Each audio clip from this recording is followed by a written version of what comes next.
आपल्याला कांद्याची भजी करायची आहेत, पकोडे. तर त्यामध्ये कांदा कट करून घेतलाय, हिरवी मिरची, लसूण, जिरी, ओवा, थोडासा हिंग टाकलेला आहे, कोथिंबीर टाकली भरपूर सारी, अनुसार मीठ टाकलेलं आहे. भजी करून घ्यायची.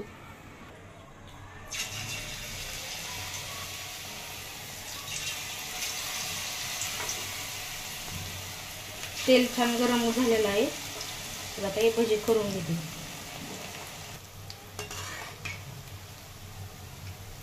आपल्याला छान कमी गॅस करून तळून घ्यायचे आहेत. आता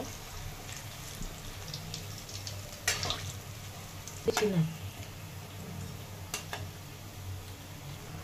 छान आपल्याला गोल्डन कलरवर कमी गॅसवर तळून घ्यायचे आहेत. खेकडा भजी नाही, ती कांदा आपलं बेसन पिठी, कांदा म्हणजे जास्त लागतो खेकड्या भज्यांना. हे खाण्यासाठी तयार आहेत. तेलामधून काढून घ्यायचे.